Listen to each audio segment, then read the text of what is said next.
Hello दोस्तों, आप सभी का आपके अपने चैनल डोरस्टेप एजुकेशन पॉइंट पर हार्दिक स्वागत है।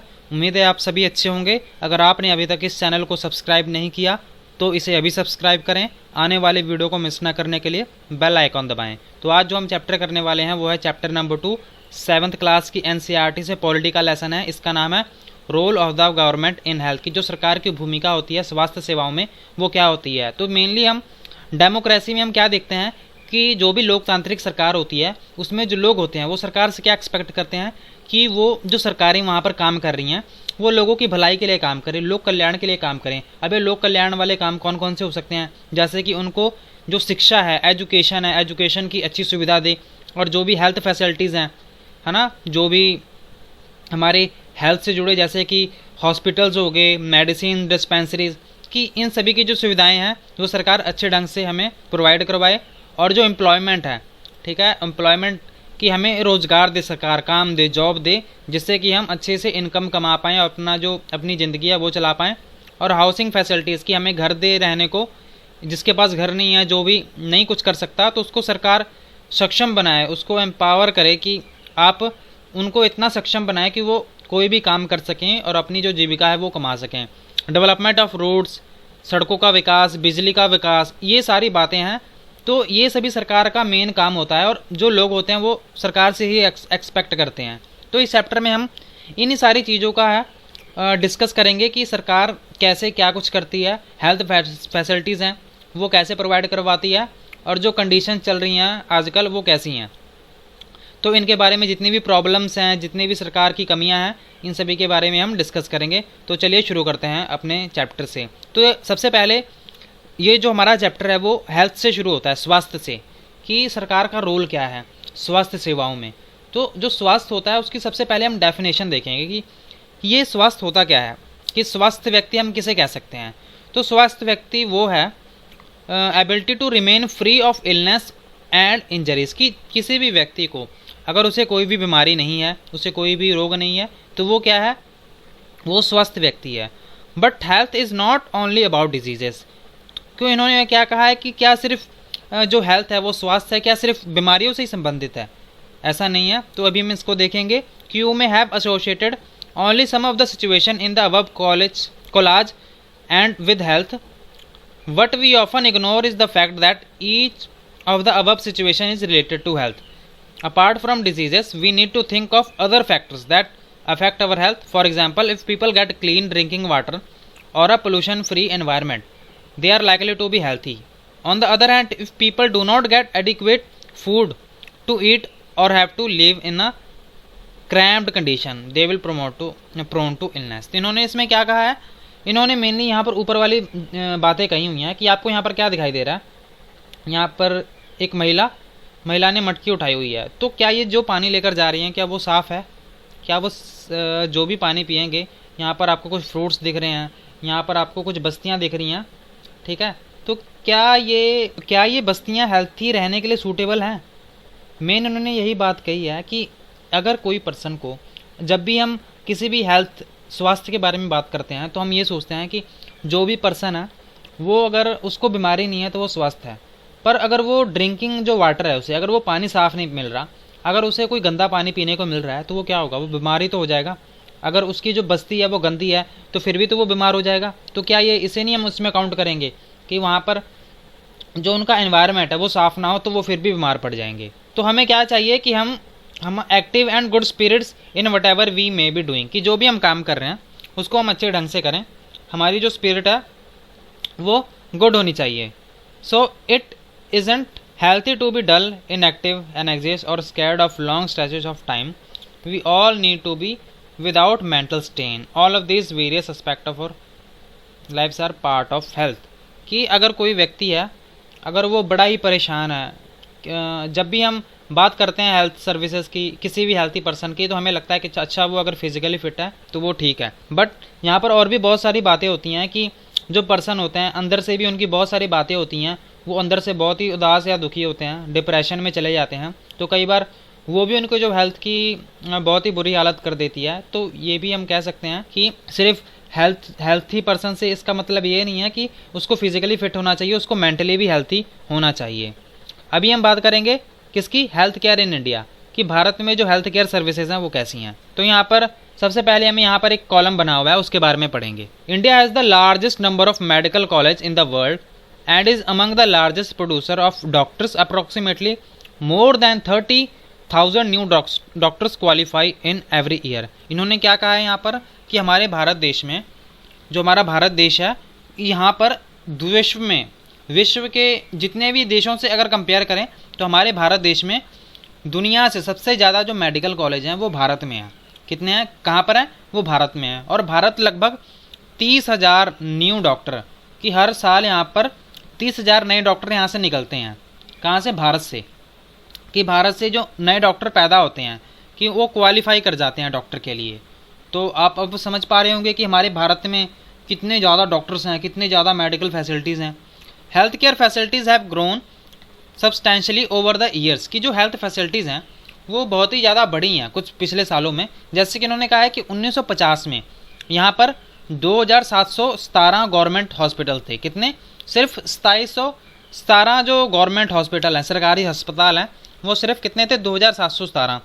और 1991 में 1991 में कितने थे, 11,174 सरकारी अस्पताल थे। अब 2017 में लगभग कितने हैं, 23,583। तो आपको ये देखकर पता लग रहा होगा कि इनकी जो गिनती है वो कितनी ज़्यादा बढ़ी है, कि हमारे देश में सरकारी अस्पताल अब कितने ज़्यादा हो चुके हैं। अब यहाँ पर आया तीसरा point, India get a large number of medical tourist. अब ये मेडिकल टूरिस्ट क्या होते हैं, मेडिकल टूरिस्ट वो होते हैं, वो पर्यटक होते हैं जो कि दूसरे देशों से हमारे देश में, हमारे भारत देश में इलाज करवाने आते हैं। अब आप सोचोगे कि क्या उनके वहाँ क्या अस्पताल नहीं है जो यहाँ पर भारत में इलाज करवाने आते हैं।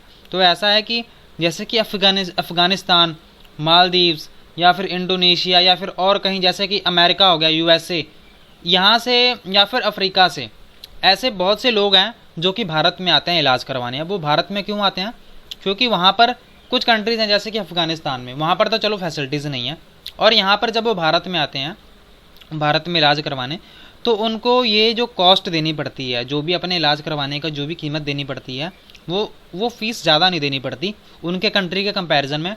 और भारत की जो सुविधाएं हैं हेल्थ फैसिलिटीज़ में वो भी अच्छी मिल जाती हैं उन्हें। और वही जैसे कि USA से कोई आदमी है तो वो कुछ पैसे बचाने के लिए वो कहते हैं कि हमारे अमेरिका में तो बहुत ही ज़्यादा महंगा इसका इलाज हो रहा है, तो चलो हम भारत में इलाज करवा आते हैं। तो भारत को इसलिए भी माना जाता है कि भारत में जो मेडिकल टूरिस्ट हैं जो दूसरे देशों से आते हैं वो भी भारत में बहुत ज़्यादा आते हैं, क्योंकि India that compare with the best in the world, कि इंडिया में बेस्ट हॉस्पिटल्स हैं, ठीक है। और India is the third largest producer of the medicine, कि भारत है वो विश्व का तीसरा सबसे बड़ा उत्पादक है दवाइयों का। क्या मतलब कि यहाँ पर दवाइयाँ बनती हैं, मैन्युफैक्चर होती हैं, विश्व में तीसरे सबसे ज़्यादा नंबर पर भारत में जो दवाइयाँ बनती हैं। तो अभी आपको ये देखकर पता लग रहा होगा कि अच्छा भारत में इतनी ज़्यादा फैसिलिटीज़ हैं। भारत है जो विश्व का तीसरा सबसे बड़ा उत्पादन करने वाला दवाइयों का, और दूसरे देशों में निर्यात भी करता है। जैसे कि कोविड-19 अभी जो बीमारी चल रही है, इसमें भी भारत ने कितनी दवाइयाँ 10 पता नहीं कितने देशों को, 10 से ज़्यादा देशों को, ठीक है, निर्यात की हैं दवाइयाँ। और यहाँ पर टूरिस्ट भी बहुत ज़्यादा आते हैं, इतने ज़्यादा अस्पताल हैं सरकारी, और हर साल 30,000 डॉक्टर यहाँ से क्वालिफाई करते हैं। अब इसकी आप डार्क साइड को अब देखोगे कि most doctor settle in urban areas, कि जितने भी डॉक्टर हैं वो ज़्यादातर डॉक्टर कौन से एरिया में रहते हैं, शहरी एरिया में रहते हैं। और जो लोग हैं, people in rural areas have to travel long distance to reach a doctor, कि जो गाँव में जो लोग रह रहे हैं, ठीक है, उनको जब ज़रूरत होती है डॉक्टरों की तो उनको बहुत ही दूर चलकर आना पड़ता है शहरों में, किस लिए, अपना इलाज करवाने के लिए। The number of doctors with respect to population much less in rural areas. इसका क्या मतलब है कि जो डॉक्टर्स हैं उनकी जो गिनती है पॉपुलेशन की, वो रूरल एरिया में बहुत कम है, वो शहरी एरिया में बहुत ज़्यादा है। तो आपको अब विरोधाभास दिख रहा होगा इन दोनों बातों में। इधर इन्होंने लिखा है कि 30,000 डॉक्टर हर साल क्वालिफाई करते हैं, और विश्व में सबसे ज़्यादा मेडिकल कॉलेज भी कहाँ पर है, भारत में है। और दूसरी साइड यहाँ पर डॉक्टर हैं कि वो सिर्फ अर्बन एरियाज़ में ही पाए जाते हैं, रूरल एरियाज़ में नहीं पाए जाते। अगर किसी गांव के पर्सन को अगर इलाज करवाने की ज़रूरत है तो उसे चलकर बहुत ही दूर तक आना पड़ेगा। और सेकंड पॉइंट क्या है, about 5 lakh people die from tuberculosis every year, कि टीवी के कारण, टीवी की बीमारी के कारण हर साल भारत में 5 लाख लोग मर जाते हैं सीधे। और इधर आपने क्या देखा कि इतने 23,583 हॉस्पिटल्स खुल गए, फिर भी 5 लाख जो लोग हैं वो टीबी के कारण मर जा रहे हैं हमारे देश में, भारत में। This number is almost unchanged since independence, कि ये आज़ादी के बाद ये जो नंबर है 5 लाख लोगों के मरने का, ये चेंज नहीं हुआ है, इसमें कोई ज़्यादा तब्दीली नहीं आई है। तो मतलब यही हुआ कि कोई ज़्यादा काम नहीं किया गया इस पर। Almost 2 million cases of malaria are reported every year, और लगभग 2 मिलियन कितना होता है, लगभग 20 लाख जो मलेरिया के केसेस हैं वो हर साल देखे जाते हैं। और ये नंबर है जो वो घट नहीं रहा, ये लगातार बढ़ते ही जा रहा है। So we are not able to provide clean drinking water to all, क्योंकि सबसे पहले हमने पढ़ा था, ऊपर ही हमने थोड़ा सा पढ़ा था कि अगर उनको पीने का पानी सही नहीं मिलेगा, साफ़ सफाई नहीं होगी, तो लोग फिर भी बीमार पड़ जाएंगे। और यहाँ पर इन्होंने क्या लिखा है कि अगर लोगों को यहाँ पर साफ पानी के लिए पानी नहीं मिलता, और लगभग जो 21% जो कि कम्युनिकेबल डिसीजेज हैं, ठीक है, जो बीमारियाँ हैं वो वाटर बोर्न हैं, ठीक है, वाटर बोर्न जो भी छुआछूत वाली बीमारियाँ हैं जो कि एक दूसरे से टच में आने से हो जाती हैं, कम्युनिकेबल डिसीजेज, वो 21% बीमारियाँ तो सिर्फ पानी, गंदे पानी से होती हैं, जैसे कि डायरिया, वॉर्म्स, हेपेटाइटिस, ये सारी बीमारियां किससे हो जाती हैं, ये सारी बीमारियां गंदे पानी से हो जाती हैं। Half of all children in India do not get adequate food to eat and are undernourished. Undernourished क्या होता है कि उनको वो कुपोषण का शिकार हैं वो बच्चे, ठीक है, जैसे कि उनकी आपने देखा होगा हड्डियां बाहर निकल जाती हैं कि जब फूड की कमी हो जाती है बच्चों को, तो लगभग हाफ ऑफ ऑल चिल्ड्रन की 50%, ठीक है, 100 में से 50% जो बच्चे हैं उनको खाने के लिए पर्याप्त मात्रा में फूड नहीं मिलता, न्यूट्रिएंट्स जो होते हैं उनकी बॉडी को वो अच्छे ढंग से नहीं मिल पाते। तो आपको ये चार्ट देखकर बड़ा ही लगा होगा कि अच्छा इस साइड तो यहाँ पर इनको कितनी ज़्यादा फैसिलिटीज़ हैं, कितनी ज़्यादा भारत की बातें होती हैं, और दूसरी साइड कि यहाँ पर कितने ज़्यादा लोग मर रहे हैं, कितने इन लोगों को पानी पीने को नहीं मिल रहा। तो यहाँ पर कितनी ही डिफरेंस वाली बात है, यहाँ पर पैराडॉक्स वाली बात है, ये विरोधाभास हो रहा है यहाँ पर। और in order to prevent and treat illness we need appropriate health care facilities such as health centre, hospitals, laboratories for testing, ambulance services, bank blood etcetera. कि हमें ये सभी बीमारियों को रोकने के लिए हमें क्या चाहिए, जितनी भी बीमारियाँ हैं जो आजकल आप देख रहे हैं, हमें हेल्थ केयर फैसिलिटीज़ है वो अच्छी वाली चाहिए, और हमें हेल्थ सेंटर्स चाहिए, अस्पताल चाहिए, लेबोरेटरीज चाहिए जहाँ पर जो टेस्टिंग है वो बड़े ही जल्दी से हो सके, और एम्बुलेंस सर्विस चाहिए। आपने कई बार टीवी में देखा होगा कि जो महिलाएं होती हैं, प्रेग्नेंट ही होती हैं, उनको कितने दूर दूर तक चल कर आना पड़ता है, तो ये क्या है, एम्बुलेंस सर्विसेज भी हमें चाहिए। और ब्लड बैंक भी, कई बार आपने देखा होगा कि लोगों की मौत हो जाती है, क्यों, क्योंकि उनको ब्लड होता है वो टाइम पर नहीं मिल पाता। That can provide the required care and service that patient need, कि ये अगर ये सारी चीज़ें हो गई तो जितनी भी पेशेंट को ज़रूरत पड़ती है वो सारी चीज़ों की जो पूर्ति है वो पूरी हो जाएगी। और इन फैसिलिटीज़ को चलाने के लिए हमें क्या चाहिए, हमें हेल्थ वर्कर्स चाहिए, हमें नर्सेज चाहिए, हमें अच्छे डॉक्टर, क्वालिफाइड डॉक्टर चाहिए, और अदर हेल्थ प्रोफेशनल चाहिए जो कि हमें एडवाइस दे सकें, सलाह दे सकें। डायग्नोस क्या होता है कि चेक कर सकें कि आपको हुआ क्या है, और ट्रीट इलनेस की इस बीमारियों का इलाज वो कर सकें। इसलिए हमें मेडिसिन और इक्विपमेंट चाहिए जो कि बहुत ज़्यादा ज़रूरी है। किस लिए, ट्रीटिंग पेशेंट, की पेशेंट को जांचने के लिए हमें ये सारा जो चीज़ें हैं ये चाहिए हमें। और ये सारी चीज़ें हमें प्रोवाइड कौन करवाएगा, सरकार हमें ये सभी चीज़ों को प्रोवाइड करवाएगी। So India has large number of doctors, कि जो हमारे भारत में सबसे ज़्यादा डॉक्टर्स हैं, क्लिनिक्स हैं और हॉस्पिटल्स हैं। और इस कंट्री में experience and knowledge in running a public health care system, कि हमारे इस देश में country has also a considerable experience. So इन दोनों में क्या बात कही गई है, इन्होंने यहाँ पर वो बात की गई है, वो पहले पहरे वाली बात की गई है कि हमारे देश में कितनी सारी टेक्नोलॉजी है, कि दूर देशों से लोग आते हैं हमारे देश में इलाज करवाने के लिए, कितने ज़्यादा लोग लगे हुए हैं, कितने क्लिनिक्स हैं, कितने हॉस्पिटल्स हैं। और दूसरे वाले में क्या बात कही हुई है कि बिल्कुल ही उल्टा है, यहाँ पर इतने लोग मर रहे हैं, है ना, अच्छे पानी की कमी से लोगों को कितनी सारी बीमारियाँ हो रही हैं। तो ये बड़ी ही ऑपोजिट सी बात यहाँ पर की गई है, किसमें, इन दोनों में। तो ये था मेन यहाँ पर। अब देखेंगे हम द स्टोरी ऑफ हकीम शेख। अब हकीम शेख की यहाँ पर एक स्टोरी बताई हुई है कि हकीम शेख क्या है, ये मेंबर है पश्चिम बंगा खेत मजदूर समिति का, PBKMS का ये क्या है, ये मेंबर है, जो एक ऑर्गेनाइजेशन है। कौन सी ऑर्गेनाइजेशन है, agriculture labourer in West Bengal, की वेस्ट बंगाल में एक खेती बाड़ी मजदूरी की कोई है यहाँ पर ऑर्गेनाइजेशन है, एक बार क्या हुआ, एक शाम का टाइम था, 1992 की बात है, 1992 की बात है। इसका क्या हुआ, accidentally fell of a running train, कि ये ना चलती ट्रेन से गिर गया। ठीक है, ये चलती ट्रेन से गिर गए और इनको बहुत ही ज़्यादा जो सिर में थी चोटें आ गई। तो इनको क्या हुआ कि इनको बहुत ही ये सीरियस हो गए, इनकी जो कंडीशन थी। सो इनको ना जो ट्रीटमेंट चाहिए था वो बहुत ही जल्दी चाहिए था, क्योंकि जो इनकी हालत थी वो बहुत ही ज़्यादा सीरियस थी। तो इनको एक गवर्नमेंट हॉस्पिटल में लेकर जाया गया कोलकाता के।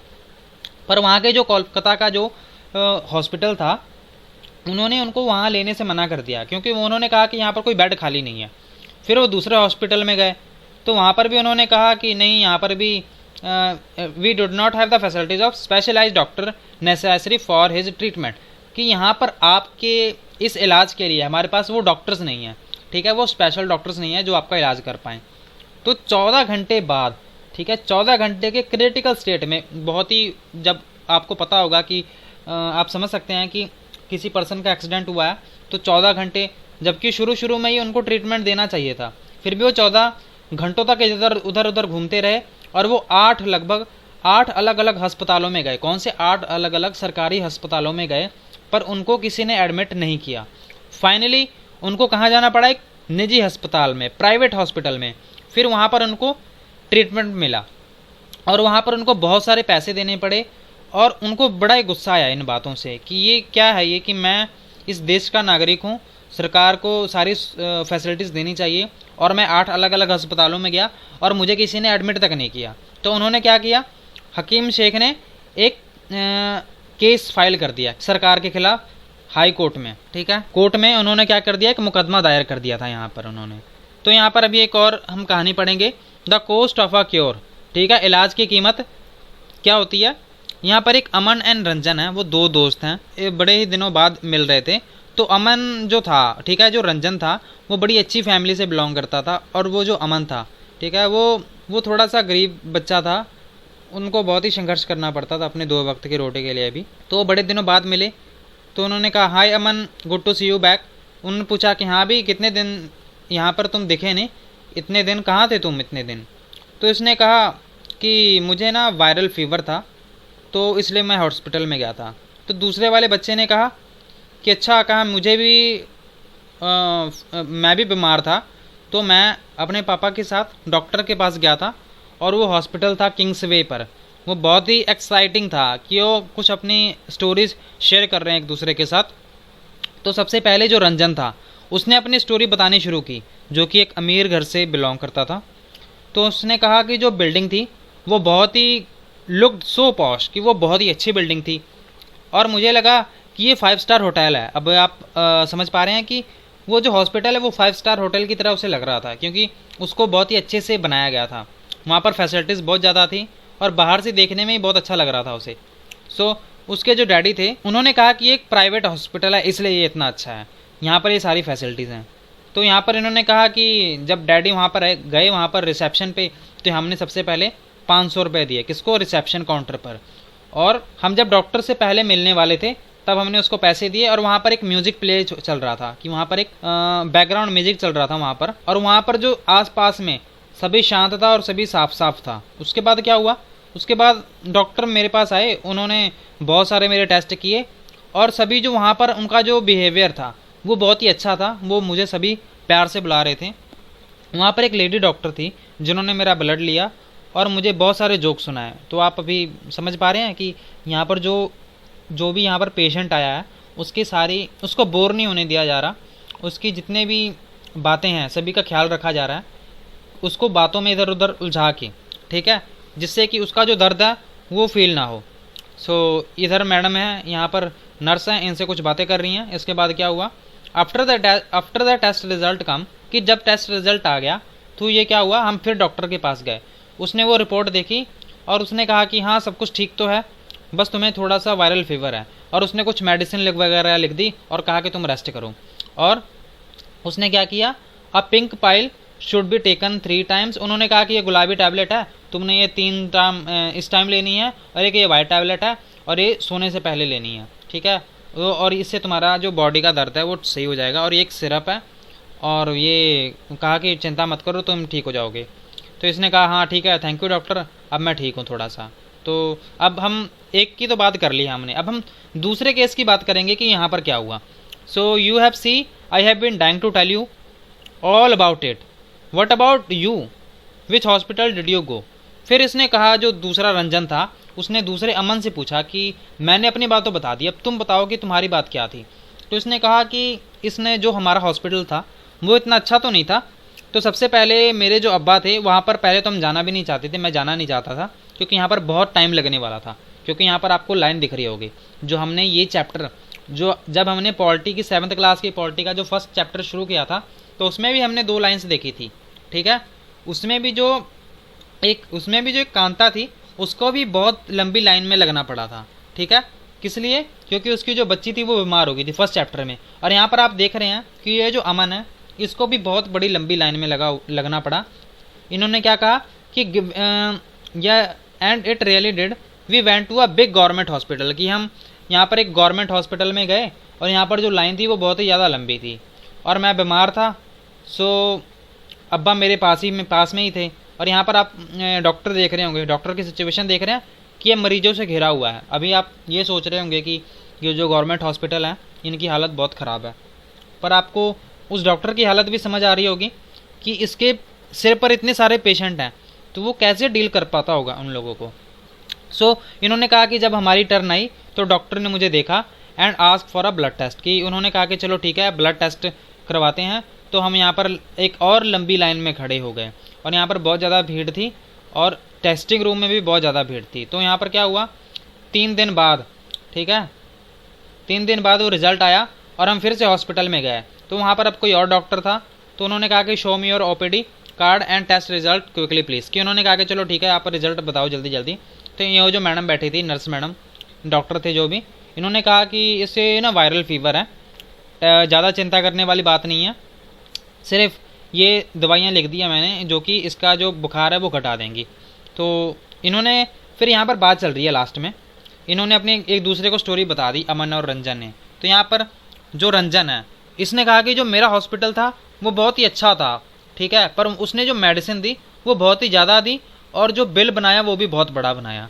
और इसका जो ट्रीटमेंट था, ठीक है, इस जो लड़का है अमन, इसका जो ट्रीटमेंट था वो भी बहुत ज़्यादा टाइम ज़्यादा लगा, पर उसका ट्रीटमेंट था इतना महंगा नहीं था, बहुत ही सस्ता था। तो अभी आपको इन दोनों में डिफरेंस समझ आ रहा होगा कि ये मेनली इन दोनों बच्चों की कहानी नहीं बताई हुई है आपको। यहाँ पर आपको ये समझने वाली बात है कि ये जो गवर्नमेंट हॉस्पिटल्स की जो हालत थी वो कैसी है और ये जो प्राइवेट हॉस्पिटल की हालत है वो कैसी है। ये मेनली जो गवर्नमेंट हॉस्पिटल है उनको तो हमारे दिए गए पैसे से ही चलाया जा रहा है, कि जो भी हम टैक्स से जो चीज़ें जो हम टैक्स के रूप में पैसे दे रहे हैं, अगर हमने कोई मोबाइल ख़रीदा या फिर हमने कोई भी कॉमोडिटी खरीदी है तो हम उस पर GST पे कर रहे हैं, ठीक है। वो सारे पैसे जा कहाँ पर रहे हैं, सरकार को जा रहे हैं और उन्हीं पैसों का इस्तेमाल करके, उन्हीं पैसों को यूज़ करके ही तो सरकार हमें ये सारी फैसिलिटीज़ दे रही है। तो अब आपको ये समझने की बहुत ज़्यादा ज़रूरत है। तो यहाँ पर इन्होंने क्या कहा है कि public and private health care services की वही बात है। इन्होंने कहा है कि जो पब्लिक हेल्थ केयर सर्विसेज होती हैं यहाँ पर बहुत ज़्यादा लंबी लंबी लाइनें लगानी पड़ती हैं। अब आपने हकीम जो शेख थी उसकी स्टोरी भी पढ़ी, तो वहाँ पर आपने देखा कि उसको 8 गवर्नमेंट हॉस्पिटल्स में धक्के खाने पड़े थे जब वो ट्रेन से गिर गया था, जब उसके सिर में इतनी ज़्यादा चोट आ गई थी। और वही अगर प्राइवेट हॉस्पिटल में जाते ही उसका इलाज हो गया, पर उसको वहाँ पर बिल ज़्यादा बहुत देना पड़ा था। तो यहाँ पर ये बात थी। और ये भी देखा था हमने कि हम ये जो सरकार को टैक्स पे क्यों करते हैं, अभी हमने ऊपर ही समझा था कि सरकार को मेनली हम टैक्स इसलिए पे करते हैं क्योंकि वो जो जितनी भी सर्विसेज हैं, जैसे कि हाईवेज़ हो गया, जुडिशल सिस्टम, पुलिस, डिफेंस, ठीक है, इन सभी पर जो पैसे सरकार होती है वो पैसे खर्च करके हमारे लिए, हमारे कल्याण के लिए वो खर्च कर सके। तो ये क्या होता है, ये टैक्स सिस्टम होता है कि मेनली हम ये इसलिए हम सरकार को जो टैक्स पे करते हैं। तो हमारे जो कॉन्स्टिट्यूशन है, हमारे जो हेल्थ सर्विसेज हैं, उनका भी कुछ दायित्व है। उनको अगर सरकार के द्वारा चलाया जा रहा है, हम उनको टैक्स पे कर रहे हैं, तो क्या सरकार की कोई जिम्मेवारी नहीं बनती है कि हमारे लिए कुछ करे। तो मेनली आपने हकीम शेख वाली जब स्टोरी पढ़ी थी तो आपको क्या लगता है कि जब उसने केस दायर किया, ठीक है, कोर्ट में जब उसने केस दायर किया तो क्या उसे कोई रिजल्ट नहीं मिला होगा? सुप्रीम कोर्ट ने क्या कहा होगा? सुप्रीम कोर्ट ने मेनली सरकार को ये कहा था कि ये लोगों का अधिकार है, हमारे जितने भी भारत के नागरिक हैं उनका ये हक है कि उनकी जो भी हेल्थ है उनका ध्यान है वो स्टेट रखें। सरकार उनकी हेल्थ का ध्यान, उनके स्वास्थ्य का पूरा ध्यान है वो रखे और हेल्थ केयर फैसिलिटीज़ हैं वो सभी को प्रोवाइड करवाए। तो ये हमारे कॉन्स्टिट्यूशन में भी लिखा हुआ है, it is primary duty of the government to ensure the welfare of the people and provide health care facilities to all. हमारे संविधान में लिखा हुआ है कि भारत में जितने भी लोग रह रहे हैं, हमारे जितने भी सिटीजन्स हैं, ये सरकार की प्राइमरी ड्यूटी है, प्राथमिक उसका कार्य है कि ये सरकार की उनको उनके कल्याण के लिए बहुत सारे काम करे, उनको जो हेल्थ फैसिलिटीज़ हैं वो प्रोवाइड करवाए। और सरकार ने उस टाइम ये भी कहा था कि हमारे भारत के कॉन्स्टिट्यूशन में राइट टू लाइफ लिखा हुआ है। कौन से आर्टिकल में? आर्टिकल 21 में लिखा हुआ right to life with choice and dignity. तो इसका क्या मतलब है कि सिर्फ सांस लेना ही ज़िंदगी है क्या? सिर्फ सांस लेना ही ज़िंदगी नहीं है। तो इसके लिए सरकार को चाहिए कि उसकी सारी जितनी भी हेल्थ फैसिलिटीज़ हैं उनका ध्यान रखा जाए।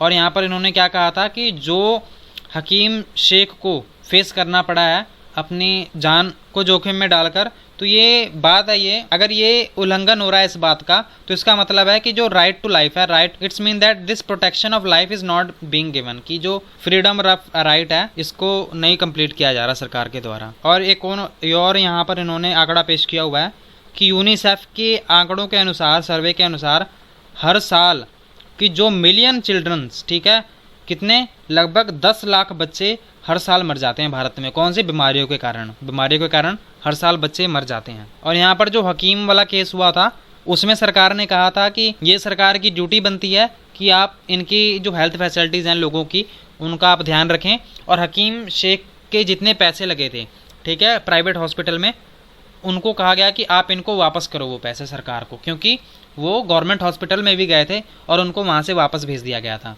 अगर कोई प्राइवेट हॉस्पिटल में अपने आप जा रहा है तो वो तो बात अलग है, बट कोई गरीब पर्सन है, पुअर पर्सन है, उसके पास तो कोई ऑप्शन नहीं है। अगर ये जितनी भी अगर इमरजेंसी कोई केस आ रहा है तो वो कहीं पर भी जाकर वो सरकार उसका पे करेगी, ऐसा सुप्रीम कोर्ट ने कहा था, ऐसा कोर्ट ने कहा था उस टाइम के। अब बात करेंगे प्राइवेट हेल्थ फैसिलिटीज़ की। तो यहाँ पर large number of doctor run there on private clinics, की बहुत ज़्यादा जो डॉक्टर्स हैं वो प्राइवेट क्लिनिक्स चला रहे हैं। रूरल एरियाज़ में 1 फाइंड रजिस्टर्ड मेडिकल प्रैक्टिशनर्स, और जो अर्बन एरियाज़ में आपको लार्ज नंबर ऑफ डॉक्टर मिल जाएंगे। Many of them providing specialist service. तो जैसा कि आपको नाम पढ़ के ही पता लग रहा होगा कि प्राइवेट में आपको फैसिलिटीज़ बहुत ज़्यादा मिल जाएंगी, और ये जो प्राइवेट हॉस्पिटल में जो फैसिलिटीज़ मिलेंगी ये सरकार द्वारा नहीं दी जाएंगी, ये सिर्फ प्राइवेट पर्सन द्वारा ही दी जाएंगी। और यहाँ पर आपसे चार्ज भी बहुत ज़्यादा किया जाएगा, बहुत ज़्यादा जो पैसे हैं वो पेशेंट से लिए जाएंगे। और यहाँ पर today the presence private facilities can be seen all around. और आपको अगर आप निगाह मारेंगे अपने आसपास ही तो आपको बहुत सारे अस्पताल दिख जाएंगे जो कि प्राइवेट फैसिलिटीज़ प्रोवाइड करवाते हैं, जो कि आपको प्राइवेट हॉस्पिटल्स बहुत ज़्यादा मिल जाएंगे। In fact now there are large companies that run hospitals and some are engaged in manufacturing and selling medicine. कि आजकल तो ये लोगों ने मेन व्यापारी बना लिया है। Health care and equality, is adequate health care available to all. कि अब हम बात करेंगे हेल्थ केयर एंड इक्वालिटी की, क्या ये जो हेल्थ केयर है ये क्या सभी को अवेलेबल है, इसके बारे में देखेंगे कि भारत में हम क्या फेस करते हैं कि जो प्राइवेट सर्विसेज हैं वो बहुत ही ज़्यादा बढ़ती जा रही हैं, बट ये जो पब्लिक सर्विसेज हैं वो नहीं बढ़ रही हैं। कि प्राइवेट हॉस्पिटल तो इतने ज़्यादा तेज़ी से बढ़ रहे हैं पर गवर्नमेंट हॉस्पिटल इतनी तेज़ी से क्यों नहीं बढ़ रहे हैं? What is then available to people are mainly private services. तो जो आजकल लोगों को मिल रहा है वो मेनली प्राइवेट सर्विसेज ही मिल रही हैं। So these are concentrated in urban areas. कि ये जितनी भी सर्विसेज हैं वो मेनली आपको अर्बन एरियाज़, जो शहरी इलाके हैं वहाँ पर आपको ये सर्विसेज ज़्यादा देखने को मिलती है। और the cost of these services is rather high, और इनकी जो कीमतें हैं, इनकी जो लागत है वो भी बहुत ज़्यादा पड़ती है। और जो मेडिसिन दी जाती हैं वो भी बहुत ज़्यादा महंगी होती है। बहुत सारे लोग इसको अफोर्ड नहीं कर सकते, उनको उधार पैसे लेने पड़ते हैं। अभी हम एक डाटा के बारे में भी बात करेंगे कि हमारे भारत में कितने प्रतिशत लोग अपना इलाज नहीं करवा पाते, उनको उधार लेना पड़ता है। तो इन्होंने यही बात कही हुई है कि बहुत सारे लोगों को अफोर्ड नहीं कर सकते, उनको उधार लेना पड़ता है अपने इलाज करवाने के लिए। और यहाँ पर कुछ प्राइवेट सर्विसेज हैं जो कि एनकरेज करती हैं incorrect practices to earn more. कि यहाँ पर बहुत सारे आपको प्राइवेट हॉस्पिटल्स मिल जाएंगे जहाँ पर वो कोशिश की जाती है कि हम ज़्यादा से ज़्यादा पैसे कमाएं। और कई बार वो ऐसे ऐसे टेस्ट कर देते हैं, ऐसे ऐसी दवाइयाँ लिख देते हैं जिनके अल्टरनेट्स अवेलेबल होते हैं। जैसे कि एक बुखार की दवाई है, ठीक है, अगर उससे वो होगी 50 रुपीज़ की, और आपको वो लिख देगा ऐसी दवाई जो कि होगी उसका सब्स्टिट्यूट ही, दोनों का काम एक ही होगा, पर वो जो दूसरी दवाई होगी वो ब्रांडेड दवाई होगी उसके जो प्राइजेज़ होंगे वो ज़्यादा होंगे। तो डॉक्टर क्या करेंगे, वो महंगी वाली दवाई लिख देंगे और बाद में वो जो कमीशन होगा वो दूसरे दुकानदारों से, ठीक है, वो ऐसे कमाते हैं। मेनली ज़्यादातर ऐसा देखा जाता है कि ऐसा होता है। तो वो ऐसे ऐसी दवाइयाँ लिख देते हैं कि जो बहुत ज़्यादा महंगी होती हैं। और यहाँ पर लगभग 20% जो आबादी है वो ऐसी है कि जो कि अपना इलाज, ठीक है, करवा सकती है। सिर्फ 20% आबादी है, ठीक है। सिर्फ 100 में से सिर्फ 20% जो आबादी है वो अपना इलाज करवाने के लिए सक्षम होती है। फिर 80% आबादी का क्या, जब वो बीमार होंगे तो वो कहाँ से पैसे लाएंगे। और यहाँ पर एक रिपोर्ट में ये सामने आया है कि जो 40% लोग हैं जो कि अस्पताल में अभी भी आप देखें, अगर उनमें से 40% जो लोग हैं वो अपने इलाज को करवाने के लिए क्या करते हैं, पैसे उधार लेते हैं। और या फिर कई बार वो अपनी ज़मीनों को भी बेच देते हैं अगर कोई ज़्यादा प्रॉब्लम आ रही है, ठीक है। तो ये ऐसा देखा जाता है, ये भारत की असल सच्चाई है। जो गरीब हैं, ठीक है, every illness in the family is cause of guilt and anxiety and distress. What is worse is that this situation tend to happen again and again. कि कई ऐसा देखा जाता है कि बहुत ज़्यादा गरीब लोग हैं, उनके पास तो खाने के लिए पैसे नहीं है, तो वो इलाज कहाँ से करवाएंगे, ठीक है। This families are not eating as much as they should. कि ये फैमिलीज होती हैं वो इतना खा नहीं पाती जिनका इतना खाना चाहिए। मीन्स कि इनको जो न्यूट्रिशन वाला फूड है वो अच्छे ढंग से नहीं मिल पाता। They are not provided basic necessities. कि इनको जो बेसिक नेसेसिटीज़ जो चीज़ें हैं, जैसे कि पानी है, एडिक्वेट हाउसिंग, घर, क्लीन सराउंडिंग, साफ़ सुथरा इनका जो एनवायरनमेंट है, ये सभी जो नेसेसरी फैसिलिटीज़ हैं ये भी इनको नहीं मिल पाती।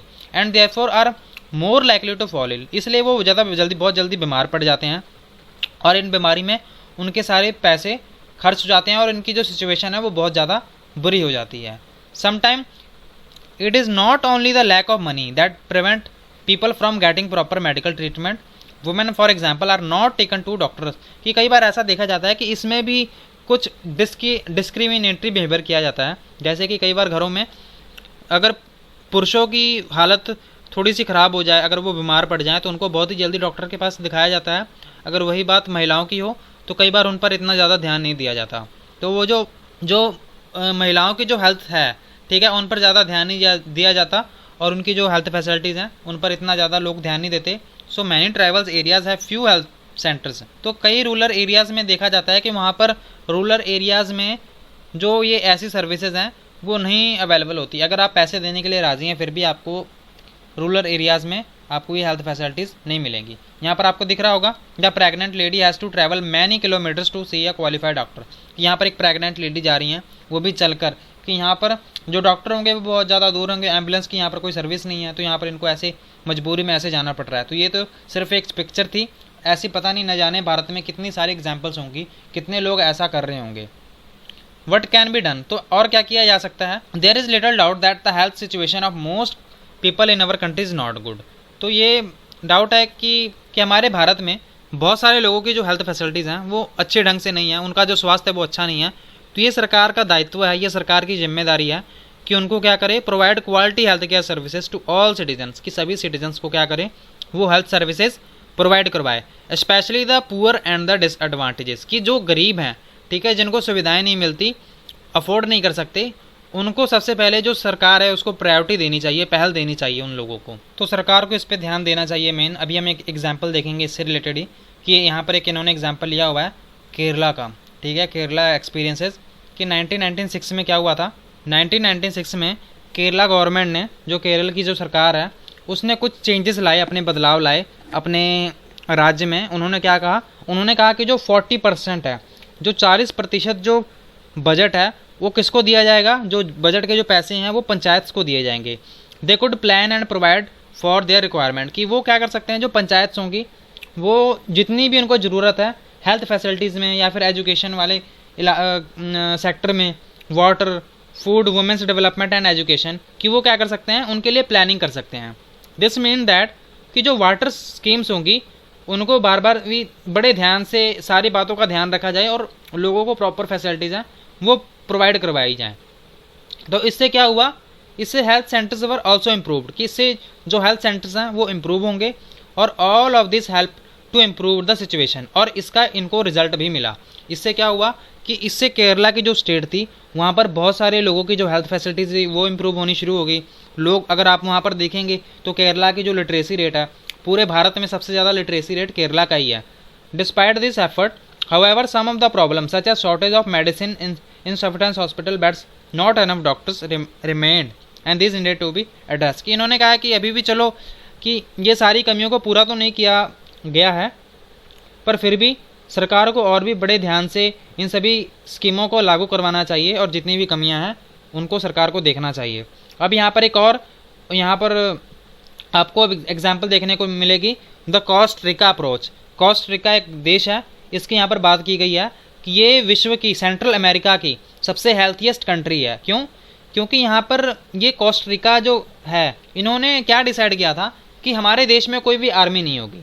क्या होगी? हमारे देश में कोई सेना नहीं होगी, हम डिफेंस पे कोई खर्चा ही नहीं करेंगे। तो इससे क्या हुआ, जो कोस्टा की जो सरकार थी, spend the money that they army have used, कि जितना पैसा वो अपनी आर्मी पे इस्तेमाल करती थी, उसने लोगों की हेल्थ और एजुकेशन पे या फिर और भी बेसिक जो चीज़ें होती हैं उस पर इस्तेमाल करना शुरू कर दिया। तो इससे क्या हुआ, जो कोस्टा की जो गवर्नमेंट थी वहाँ पर जो डेवलपमेंट था वो बहुत ही तेज़ी से होना शुरू हो गया। The Costa government provide basic services, वो बेसिक सर्विसेज प्रोवाइड करवाने लग गए सभी जो भी कोस्टा के जो भी जितने भी लोग थे। For example, it provide safe drinking water, वो साफ पानी, सैनिटेशन, साफ सफाई, न्यूट्रिशन, फूड एंड उनको घर देना या फिर हेल्थ एजुकेशन, ये सभी जब लोगों को वहाँ पर प्रोवाइड किया गया तो वहाँ पर बहुत ज़्यादा डेवलपमेंट देखने को मिला। पर ये भारत में तो पॉसिबल हो नहीं पाएगा, क्योंकि हमारे पड़ोसी कितने अच्छे हैं वो सभी को पता है कि चाइना और पाकिस्तान, ठीक है, इनके साथ हमारी कितनी बनती है और ये इनका रवैया कैसा है हमारे लिए, तो आप समझ सकते हैं। चैप्टर में इतना ही था। उम्मीद है आप सबको बहुत कुछ सीखने को मिला होगा, बहुत कुछ समझ आया होगा। आपको ये सेशन कैसा लगा आप हमें कमेंट करके ज़रूर बताएं। Thank you so much for watching. God bless you all.